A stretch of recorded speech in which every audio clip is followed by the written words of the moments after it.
Shkurta i bie Labit pas një tensioni të fortë në shtëpi. Mbrëmja në shtëpinë e Big Brother ishte e ngrohtë, por atmosfera brenda ishte shumë më tepër se aq, e mbushur me nerva, zëra të ngritur dhe tension që ndjehej në ajër. Prej orësh, Shkurta dhe Labi kishin pasur përplasje të vogla, komente të pashpjeguara dhe nënqeshje që vetëm sa e ndeznin më shumë situatën. Askush nuk e kishte parë të vinte një shpërthim i tillë. Por ndodhi në mes të dhomës së ndenjas, teksa banorët po diskutonin për detyrën javore, Labi ndërhyri në fjalë të Shkurtës me një ton që e tejkaloi kufirin. Ai i tha se ajo po e dramatizonte situatën dhe se gjithmonë krijon zhurmë kot. Shkurta ngriti kokën ngadalë, e shikoi drejt dhe të gjithë e kuptuan se momenti po ndizte flak. Mos fol për mua sikur s'më njeh, ia ktheu ajo me një zë të ulët, por të mbushur me nerv. Labi buzëqeshi me ironi, një veprim që e çoi Shkurtën drejt shpërthimit. Banorët ngrin.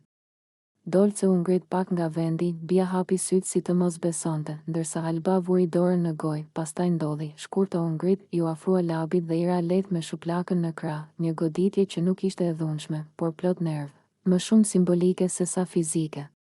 Dëgjoi vetëm oh i banorëve përreth. Labi u ngrit menjëherë në këmbë, mos e tepro, i tha ai, duke u përpjekur të ruante qetësinë, por në fytyrë i lexoi inati. Shkurta, me duart që i dridheshin nga adrenalina, u afrua akoma më shumë, po ti mos më provoko.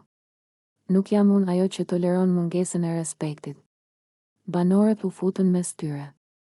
Benita u përpoq ta qetësonte Shkurtën, ndërsa Toni i doli para Labit për ta mbajtur larg.